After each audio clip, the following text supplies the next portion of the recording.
Birds of Upper Newport Bay, a virtual training field trip, fall and winter. This is going to be a three-part video. Video part one is what you're looking at now. It's going to cover the logistics of these three and how I think you should approach them. And then we'll talk about grebes, pelicans, cormorants, herons and bitterns, and waterfowl.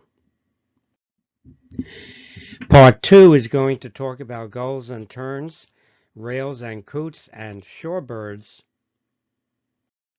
And part three will be on raptors, doves, hummingbirds, kingfishers, flycatchers, crows and ravens, gnatcatchers, and because I ran out of space, other land birds. I'm dedicating this to all those past Newport Bay Conservancy trainee naturalists and for the privilege of introducing them to the bird life of Upper Newport Bay Reserve, Orange County, California. And what this field trip is about, what these three field trips are about, these three videos, is to emphasize group by group, not necessarily species by species, the birds that you might encounter to build up your identification skills. To provide you with some basic natural history knowledge about some of the bird species that live at the bay during the fall and winter months, so if you ever were to lead a general field trip, you would have some additional information for the public. And then discussing leading a birding field trip. This is another of my JDW talks. My targeted audience are the Newport Bay Conservancy Naturalist Training Class, the Upper Newport Bay docents who went through this class, and the birding and wildlife public. If you want to know more about me, there's a small pocket website. This was recorded in October of 2020. So if you want to know more about this training class, this training program, I've given you a website, a link at the bottom. This is the website. It's given every fall. It's a 13-week class in which every Thursday night you hear lectures about the natural history of the bay. And then on Saturday there's some activity, some field activity. You don't need prior life science background, but you do need enthusiasm and a desire to learn about the bay and to interact with the public. Unfortunately, during the pandemic, the program has gone to Zoom, and I would have given a talk on Thursday night on the birds and birding of the Upper Newport Bay, and then on Saturday I would take people out for a 3-hour or so birding talk. This time I'm going to be giving a Zoom lecture, and I'm not going to be able to take them out to the field because of this pandemic problem. And so I've worked on this field trip, this virtual field trip for them, for the docents to review some of the lessons they've learned and to put it out there for the general public if they want to hear it as well. I went by the Muth Center on October 18th and photographed this sign just to let you know that their restrooms are open, but the Nature Center itself is closed until further notice because of the pandemic. I must admit that I do have a soft spot about telling people about birds. I do that often, and I can't do that, obviously, during the pandemic. I put together, actually, a newsletter for the trainees in the early 2000s.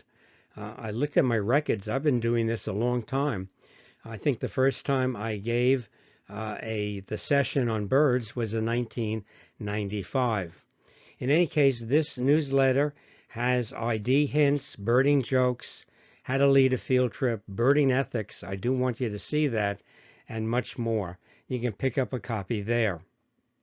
Another thing that I would like you to get is that at the newportbay.org website, there is a little brochure on commonly seen birds of Upper Newport Bay. There are about 97 species here. That's about a third of the reported species in the bay. And we're going to, over the course of the 3 videos, discuss close to 70 of the species. These are the species that most likely you're going to encounter, although I'm going to throw in a few that are not seen that often. You can see it's a 2-side pamphlet. Shows you the species. It tells you what time of the year they're in, and where. It doesn't tell you the populations, though. So let me go through and tell you how I chose these species and something about my photographs. I've taken all the photos, and over time I got better and better camera equipment, so I kept replacing one photo from another.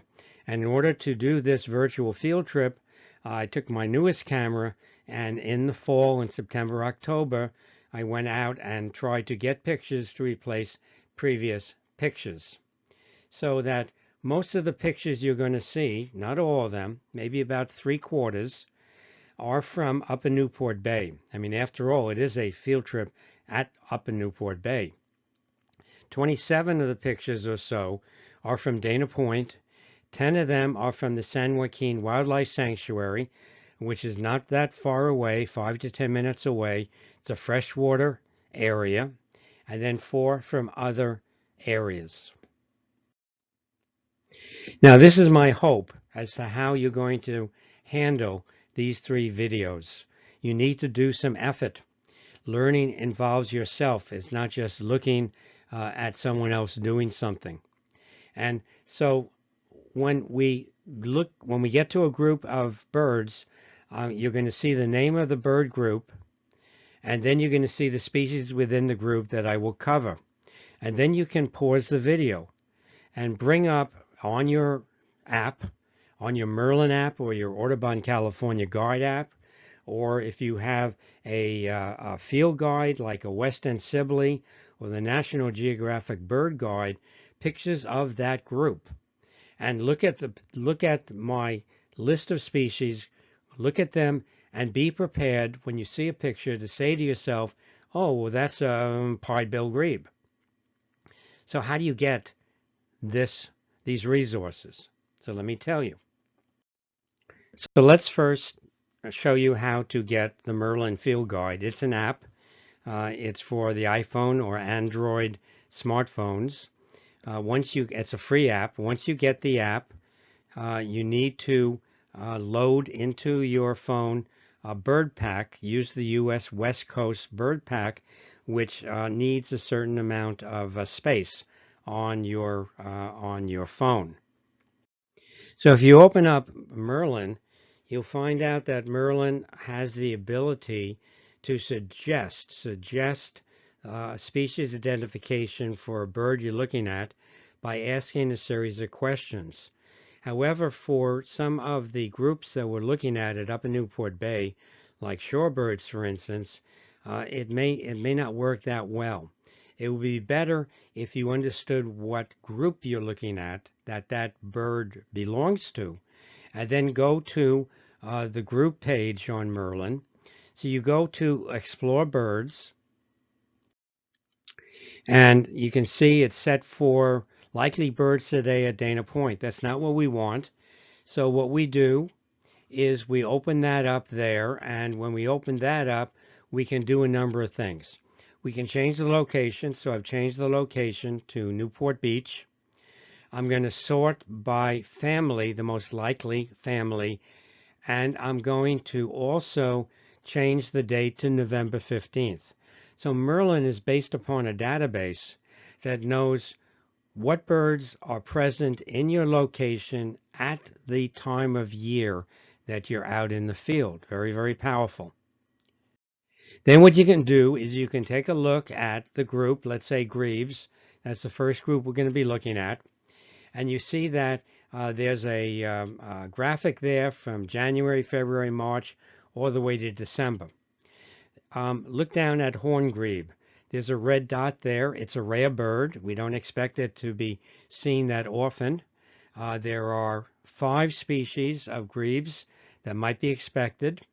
If this is the summer months like JJA, June, July, August, eared grebes and horn grebes are probably not going to be there anyway. So we look at pie-billed grebes, solid across, it's a resident. Some of these are wintering birds, etc. So there's a lot of information. If we click on the picture of the pied-billed grebe, it brings up a little bit about it, where it's located, what it does, etc. There's an ID information on the lower left, its sounds, what it sounds like, and a distribution map. The other resource that you might want, you could have both of them, is the Audubon Birds of California. This is also a free app. We'll see a bunch of choices here. What we want to do is we want to explore birds. So I click on that, and now I can browse by family. Okay, let's pick that. Browse by family. And I go down the list, and there are the grebes. So I click on that. And now I see there are 6 species of grebe, and there are 6 species in California. The redneck grebe, which has been seen in Orange County, has so far not been reported from Upper Newport Bay. Maybe you'll be the first to find it. That would be really exciting. On the other hand, you might want a full field guide, something that you can touch. The Muth Center has a store. They have some guides there. Once the pandemic is over, we might be able to gain access to that area. But there's another place at the San Joaquin Wildlife Sanctuary nearby that the Audubon Society maintains. It has many, many different field guides and a lot of birding equipment. And all of the profits go to educational programs. So keep that in mind. So let's start our look at a group. Here's grebes. You notice there are 5 species here. The horn grebe is not in as dense a color as the rest, but it's the 4 in the dark color that we're going to look at. We may make some mention of the rarer species. And I'm going to show you a set of pictures. They're not going to be in this alphabetical order. At this point, you should have opened up your field guide or your app and looked at each of these birds. Say them aloud. Get used to some of these strange names. Otherwise, it's going to be a grievous situation if you don't do that. And then once you're ready and you've paused the video, then you proceed. So here we are at the base of the Muth Center. There is this channel there, and I see a bird that's swimming in the middle of the water. Let's look at it closer. It has a funny bill. It's described as a chicken-like bill. Its feet are way in the back. It is a grebe. It's one of the 4 grebe species that I told you we were going to see. And in fact, it's named for its bill. It is a 2-color bill. It's a pied-billed grebe. A little fluff ball. It dives readily. It does something else that's really peculiar, and I'll show you that in a second. They sometimes come out of water. So this is a grebe that's in a golf course in Dana Point. It's actually out in the open. We'll blow it up so you can see its bill. And notice something else that's very interesting about this bird. One of the things I'm going to try and do is to hone your observational skills. Notice its foot. Its foot, grebe's feet are way in the back of the body, but it's not sitting on its foot. It put its foot over its back. We're going to talk about why it does that. And what I'm going to do after I show you each of these species is tell you more about them. My own experiences over a number of years. In fact, I've been teaching the trainee class. I looked up my records since 1995 and have accumulated a large amount of information. I also have this 1990 book from the state of California that talks about a lot of different aspects of each of the species of birds that are in the state. So you'll see this sort of thing. I'm not going to go over all of this. I may highlight some of the information. And grebes tend to swallow their own feathers. The idea is maybe that it protects their stomach from the sharp bones of fish that they feed on quite a bit. This pied-bill grebe is crazy in terms of being able to sink like a submarine. It goes straight down. Maybe only its head appears above water. And it pushes air out of its feathers and regulating air sacs. And that's the reason why you get these nicknames of water witch and hell diver. You don't see this too often, but when it happens, it just is incredible when you see something like that happening. So here we have a second species of grebe. It has a red eye. Its bill is very sharp looking. Its feet are at the back part of its body, and you should be looking at your apps and figuring out what this species is. Now, I hear some muttering back there that doesn't match any pictures. Well, you know, there's a reason for that, especially if you're using Merlin. And let me tell you the reason. And I'm going to quote from Ogden Nash, part of his poem, Up from the Egg, The Confessions of a Nuthatch Avoider. You can rush to consult your nature guide and inspect the gallery inside. But a bird in the open never looks like its picture in the birdie books. Or if it once did, it has changed its plumage and plunges you back into ignorant gloomage. And my hope is to avoid that for you, because what's happening is we're in the fall and winter months, and this species is in winter plumage. It's not that really colorful head that those grebes have. And Merlin starts off by showing you pictures of the birds in breeding plumage, not in winter plumage, although it probably will show you other pictures later of various plumage types. Well, look at this picture. That's funny. What is it doing to its foot out there? What's happening with its wing? You know, I'm a firm believer in what Charles Darwin said, that he said that without speculation, there is no good and original observation. And Louis Pasteur said, chance favors only the prepared mind. That's what I'm trying to do. I'm trying to prepare your mind. We're going to talk about what's going on with that foot.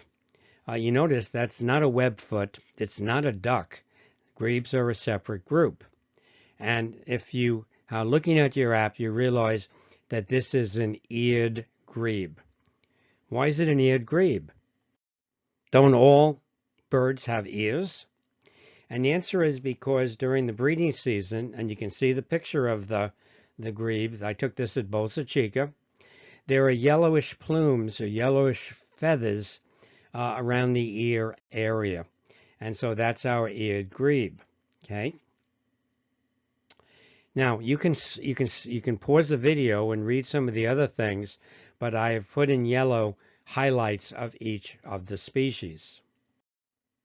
There are two of the larger grebe species that usually are found only in deeper water, in the middle of the channel at Upper Newport Bay, or in that basin before Jamboree. And they used to be one species until people decided that they should be split.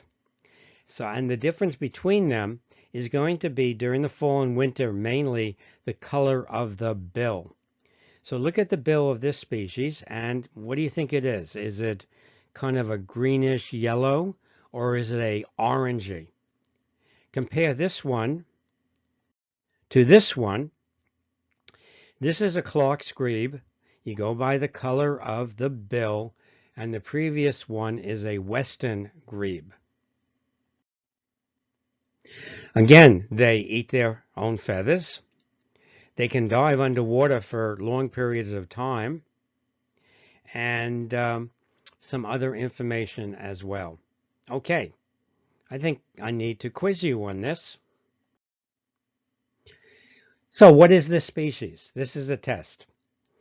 Life is one big final exam. Is it a Clark's grebe or is it a western grebe? What's the color of the bill?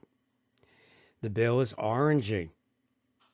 So it is a Clark's grebe. This is from Dana Point. Do you notice something else? What else do you notice? Its foot is on its back. That's really strange. What's going on? And curiosity is an important part of being a naturalist. And if you search the literature, you might find the next article, which is an article, and this is a western grebe. It has its foot up. It's not like a wind vane that it's moving around or something. And in high-speed photography, what you can see is the foot comes out of the water. It's shaken. Water is shaken off. The wing is lifted up. The foot is bent back over the back of the body, and the wing goes over the foot. And we were seeing the first part of that on our eared grebe. Why are they doing this? They're doing this for thermoregulation because they're losing heat through that foot. And so one of the feet is under the wing. If you saw this bird from the back, it would be slightly lopsided. A very interesting behavior. And we're going to be talking about thermoregulation later as well. It's called foot shipping. Okay, the next group is pelicans. And you may be able to see two different species at Upper Newport Bay. Most likely a brown pelican. American white pelicans are more freshwater. So you go to you pause this, you go to your app or your field guide, you look at the pictures of pelicans and decide, can you identify them if you see a picture? Well, my best pictures are from the nearby San Joaquin Wildlife Sanctuary. On the upper is the brown pelican, and on the bottom is the American white pelican as well. Two different species. And there are all sorts of neat behaviors about this. The brown pelican dives from heights of 20 to 40 feet and even up to 66 feet. And the older the animal, the higher it dives from, the more successful is the rate of capture. The American white pelicans can't dive. They're too buoyant. They can't go underwater. American white pelicans use thermals, and there's large flocks, and they can go up very, very high. You're looking up, and you see all these white birds not flapping, some distance up. They're with black wingtips, American white pelicans. And brown pelicans were on the endangered species list due to food change, poisoning of DDT, and eggshell thinning. So there's a lot of history about pelicans. The next group we're going to be looking at are cormorants. There are 4 species of cormorant recorded in Orange County. 2 of them rarely get away from coastal area. That's the brants and the pelagic. Neotropic cormorants are Mexican species that are making inroads into Southern California. And they're still really uncommon, but there's always a chance. I don't think they've been recorded yet from Upper Newport Bay.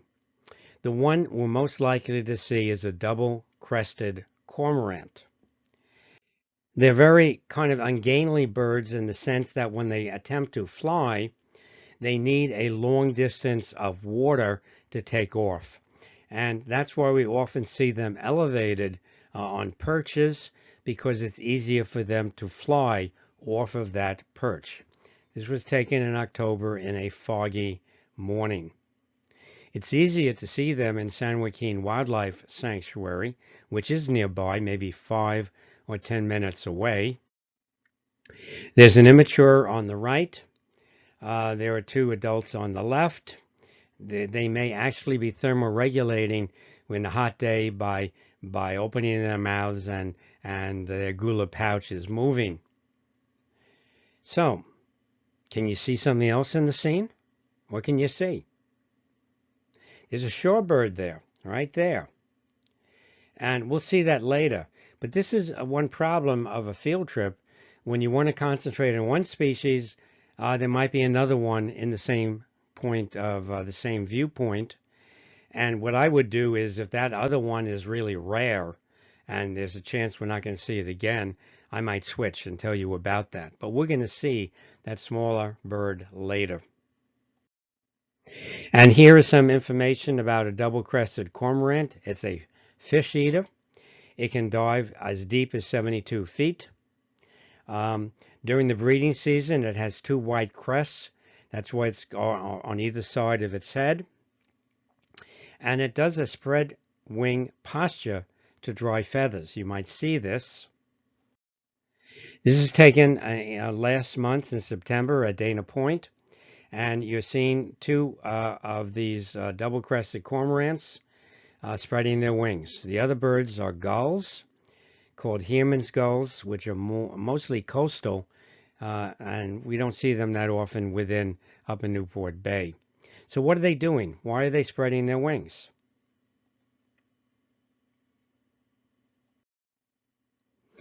Well, I saw this online. It says biologists once thought that deficient production of oils from the preen gland, birds do a lot of preening, necessitates wing drying behavior. And in fact, I had been teaching that for a while. But we now know, and I now know, that the degree of waterproofing of feathers of the cormorant is primarily due to their microscopic structure. So cormorants apparently use this posture for drying their wings, not for heating up. Although cormorant plumage also retains water, it's only the outer portion of the feathers that are wettable. It's like a wetsuit. So an insulating layer of air next to the skin is maintained when cormorants swim underwater. Kind of a neat anatomical situation here. Now the next group is a relatively large group, and it's also very, very visible. So if you're leading field trips, you want to look for big birds that don't move a lot that you can show to people. And to some extent, learning birding at Upper Newport Bay is easier than, let's say, a woodland area where it's difficult to find a bird that's moving around actively. In many cases, our birds just stay put, at least for a little bit of time. Again, the ones that are in deep color, the 1, 2, 3, 4, the 4 species are the most common ones. I am going to show you pictures of some of the others which are not as common, and some of them are very, very rare. So here I am on the Jamboree Bridge in September. It's a hazy day because, unfortunately, besides the pandemic, we have fire going on in Southern California in September. We see a large white object in the middle of the picture. In fact, if you look at that waterway on the other side of it and go out to the point, you see all sorts of dots there. There's a whole bunch of shorebirds there. But let's take a look at this bird here that's in the center. It's a favorite of our public. We look at the bill. It's a yellow bill, and the feet are black. Another picture. This is a symbol of the National Audubon Society, because during the breeding season it has these exquisite plumes. And it turns out toward the end of the 19th century, women's hats, the fashion was to put bird feathers on their hats. And the egrets were hunted almost to extinction. They almost hunted to extinction on the breeding grounds. And that's why the Audubon Society was originally formed, to protect that and another species as well. And here's another picture. Remember, when you're looking at a bird, go from the bill all the way to the feet. And if you don't get this right, you're going to have many egrets here. Many egrets. Okay. So, that happens to be a great egret. And you can look at some of the things I thought was interesting. Siblicide is where the parents stand back and the oldest chick kills the youngest one, pushes it out of the nest, kills the younger chicks, especially when food is not in great amount. And it's like an insurance policy in this species that in very good years all the chicks hatch and survive, but in very bad years only usually one survives. I also noticed that at the bottom, if you look at a variety of field guides, older ones may have different names. It might have an American egret or common egret. The present name is great egret. Okay, here is another species of heron and bittern. This is a smaller version of the great egret that we saw. I've taken this off of the Jamboree Bridge. You may wonder what it's doing with that foot. What's going on here? Maybe it's a statue. Maybe it's not even real, and it has this sign: birds only past this point. No, I don't think that's the case. And you're going to get a lot of questions about birds standing on one foot. In this case, these egrets or herons may have the actual toes sticking out. And so people ask you, why is that bird on one leg? And you look at them straight in the eye, and you say to them, well, if it lifted that leg, it would fall over.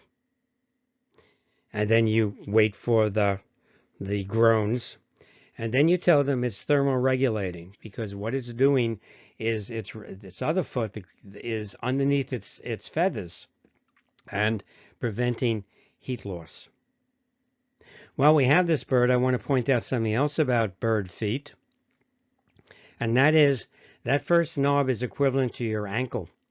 What's equivalent to your knee is harding underneath the plumage. So birds have interesting feet when you look at the bone structure.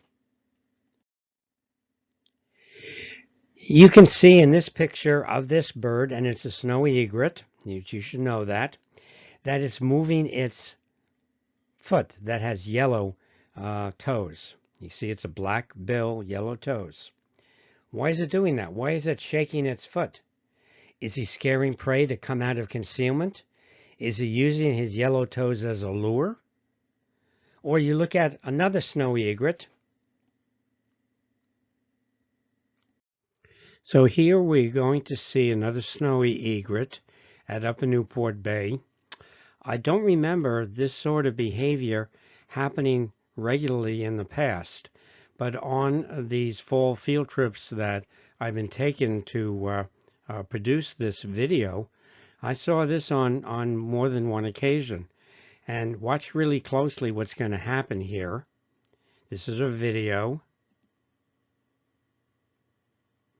What's that bird doing? Now watch this. You're going to miss it if you're not careful. Up, got a fish. Incredible. Interesting sort of feeding behavior called bill vibration. So here's my summary of the snowy egret. It'll eat pretty much anything small. It has the most varied hunting methods of all the egrets and herons, as you can see there. And in order to identify it, note the black bill and legs and those yellow feet. Okay, let's look at another bird. Everyone see that bird? No, I'm bad. That's my mistake. This is below the Muth Center. Um, I'm hearing people say, "Yeah, I see that mallard." That's not the bird I want you to see.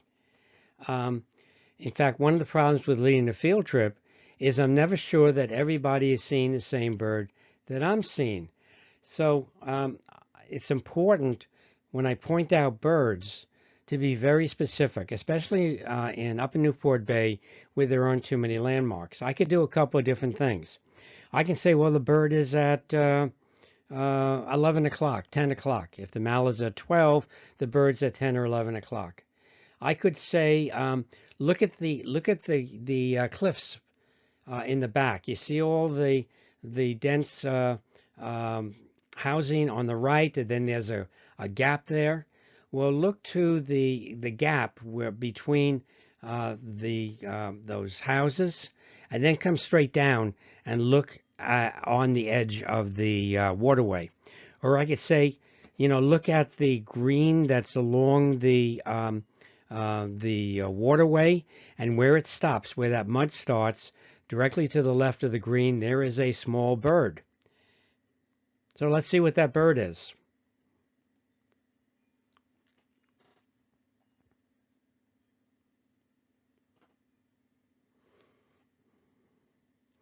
Neat looking bird. This is, in spite of the fact it's mostly bluish green, this is a green heron. A green heron. Now, there are ways of preventing that idea about everyone looking at a different bird, and I've actually made a YouTube video on using a possible field monitor on top of a camera as a spotting scope. You might be interested in looking at that. So, looking at a green heron, it has a cute nickname, which is the fly up the creek bird, because usually when you see it, you flush it, and it flies away from you. And it actually has been seen to drop feathers or small twigs on water to bring in prey and then get them. Interesting. It also can stir bottom sediment with feet like the Snowy Egret can as well. Another large heron bittern is this one. It is a great blue heron. Took this at San Joaquin Wildlife Sanctuary, where these birds are a little bit more used to people being close to them. The bird is an older bird. The top of its head is wider. And the wider the top of the head, the older the bird, the more successful it is when it hunts. Age does have some value here. This can eat anything. This can eat anything. Here is a juvenile. I'm taking this from the Jamboree area, that close to where that bridge starts, over that outlet, that creek. You can see again, it's a one-footed bird. And as I indicate, these things can eat anything. They can eat ground squirrels. There are YouTube videos of the great blue heron grabbing a ground squirrel. It doesn't impale it. It grasps the ground squirrel by its head and swallows it alive. There are YouTube videos like that. Its nickname is Big Cranky because when it tends to fly away, it seems to protest that. And note my note in red, it's a dangerous bird. Don't try to handle or approach sick great blue herons. They may aim their bills at your eyes, causing major injuries and even death. Be really careful with this. I do have in my collection a slide, which I'll show you next. Taken in Dana Point, I heard a commotion. I went over there. The great blue heron had a ground squirrel in its grasp. It was drowning it. It went out of sight. The next thing I knew, there was no ground squirrel. It had swallowed it. Incredible. So it will eat anything close to it. It'll eat a rail if a rail comes close to it. Now, I'm going to show you pictures of two unusual birds. This one only because when I went out in October to take pictures or to substitute pictures, this was around. I think it was one of the first times this species was seen in Upper Newport Bay. This is opposite the Aquatic Center, so I'm taking this at distance. And this is an immature yellow-crowned night heron. And another bird that is making inroads, and the night heron is making inroads into Orange County. 10 years ago was almost unheard of, and today there are, maybe a dozen up and down Orange County, various areas. This one is more common at Bolsa Chica, but occasionally we will get this species as well in Upper Newport Bay. This is a reddish egret that was around the area of the Aquatic Center. This was taken north of the Aquatic Center on the same side. It was also around the Science Center marsh area. Okay, I think that the last group we're going to be talking about are the waterfowl. Waterfowl is a word that can encompass lots of types of birds, including things like swans, but some people expand it so much that it could be anything. But we're going to be looking at mainly duck species that winter at the bay. And what I've chosen are the ones that are more common. There are lots of duck species, but they tend to build up during the winter time. So at this point of the year, I went out in October, and I think I only saw something like 4 species of duck. So we'll take a look at these. So, pause the screen, get out your field guide or your apps, go to the duck area, and let's see if you can identify the birds before I tell you something about them. And they're not in alphabetical order. The pictures I'm going to show you are not in alphabetical order. Okay, so here we have 3 ducks. Ducks show sexual dimorphism, with the males having much more coloration than the females. You can see the brownish area tends to have a long neck. And during the breeding season, the back of feathers grow much longer. And in fact, it's named for its back feathers. It was a northern pintail. And you can see the nicknames, and there are a lot of nicknames for ducks because hunters have nicknames. Is spindle tail, straw tail, and pintail to some extent. There are two main types of ducks, behavior-wise. There are the dabblers that rarely dive, and sometimes they tip over. So the only thing you see is just the rear end of the ducks going straight up. And the diving ducks, dabblers or diving ducks. This is a dabbler. This duck is probably one of the more common ones in Upper Newport Bay. I only saw 2 on my field trip in October, but I expect by the time we get to Christmas bird count in December, January, though during the pandemic that may not even happen this year. You can see males and females. You can see that green there on the side of the head of the males. They have an interesting rubber ducky type sound. And the nickname is apt because the nickname is based upon the white on the top of the male's head. So what is this? It's an American widgeon, and the nickname is baldpate, who obviously don't need a comb if they have a bald pate, right? And it's a dabbler duck. There is a sister species, the Eurasian widgeon, which is very, very rare, but often there's at least one at Upper Newport Bay. So if you see one that looks like an American widgeon, but is much grayer, look at your field guide. You might get a rarity. Here we're going to look at 3 species of teal. Teal are a species that are relatively common, only commonly seen at Upper Newport Bay. It has this vertical white stripe. If you ever see one that has a horizontal stripe, that's a different species. At least the Europeans consider it, called a Eurasian teal. But these are green-winged teal. A close-up of the bird as well. It's the smallest dabbling duck in North America. And there's information about it here. Filters food from the soft mud, etc.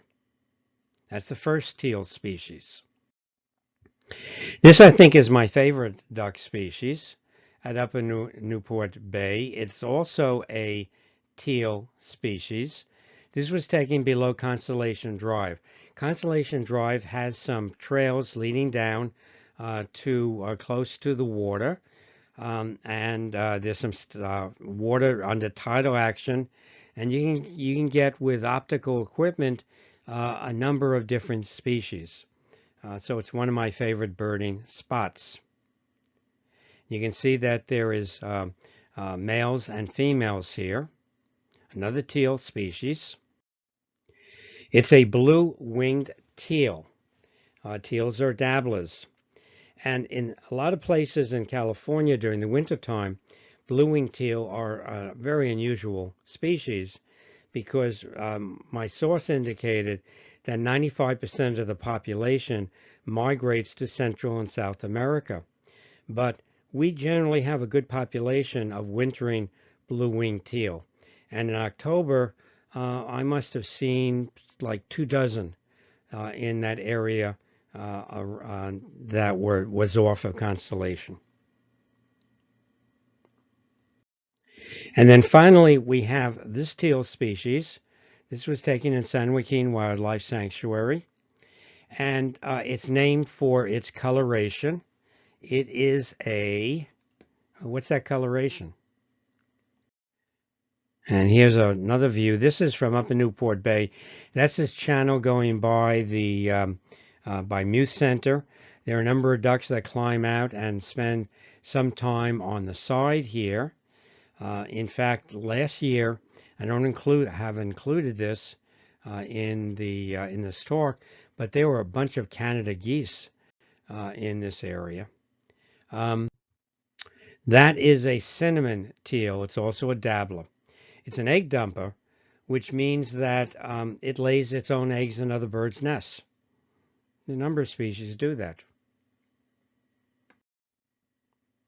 Mallards, people should be, familiar with mallards, is another dabbler. Sexes differ. As I say, it's a dabbler. And you should be aware that the bay often has a number of hybrid ducks with mallards.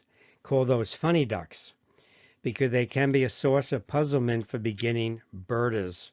So you might see all sorts of strange ducks there which have some mallard background, usually mating with some sort of domestic strain of duck. And mallards are considered the ancestor of most strains of domestic ducks. Now, we're going to switch to the diving ducks. Now, normally the diving ducks are not found close to shore. They're in the center of Upper Newport Bay or around the large basin below Jamboree. In this particular case, this was there's a small little channel right at the base of San Joaquin Hills Road. There are people who feed ducks. Unfortunately, they shouldn't do that. And these two, on one of the trainees' field trip, were found in that small channel. You can see there's a sexual dimorphism between the male and the female. And if you want to know the coloration of that head, one way you can do it, surprisingly, is to look at a game bird carving book. And here we have the buffle head, a wooden sculpture on the top, and instructions on how to paint the head of the male. Look at all the colors in the head of this male. Look at how odd the shape of the head is. And you can see here that now I didn't retouch this. Those are the colors. It is a diving duck. And you can see the nickname, or the actual name, might have been named for buffalo head because of the shape of the head. The hunters call it a butterball. And it dives for food in waters of 5 to 15 feet deep. It can nest in woodpecker holes. And if you see a bunch of these, they basically look white and black on, the males, unless you look closely. They all seem to dive at the same time with a surface sentry. They got synchronous diving. Very interesting. Another diving duck is something that is really an odd-looking duck. And this is winter plumage. It has this tail that is really stiff. And I'll show you another picture of it. This is from Dana Point. During the breeding season, its bill is really a bright color. It has very bright coloration. And it has all sorts of peculiar behaviors, mating behaviors. That may be one of the reasons why its nickname is foal duck, or bullneck, or bristletail. It's also an egg dumper, even on grebes and rails. It's a diving duck, and if you ever see it displaying, the male may release bubbles from its breast feathers and slaps its bill against its wet feathers.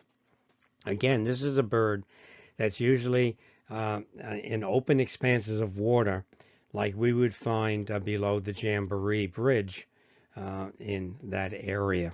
There's usually a flock during the wintertime of ruddy ducks there. So I hope you have enjoyed the first video on the virtual training. As I indicated, that if this was not a pandemic, I would be taking out the trainees for about a 3-hour talk, 3-hour field trip, and there would be docents there as well. But this is my attempt to put down on video some of the things that I would tell the trainees. Sometimes we don't see all these species. We're lucky to get about 40 of them. I would be satisfied to see 40 species on our 3-hour field trip. And so remember that there are other videos in this sequence. So this is part of my JDW talk series. I have a number of virtual birding field trips, birding optic talks, talks on owl pellets, even moon birding. My other interest is in genealogy and U.S. Census research. And if you're interested in census research or Ellis Island immigration, I have some videos there as well. So make sure that you follow these instructions about looking at your apps when we go through the groups. I'm not going to repeat them on videos 2 and 3.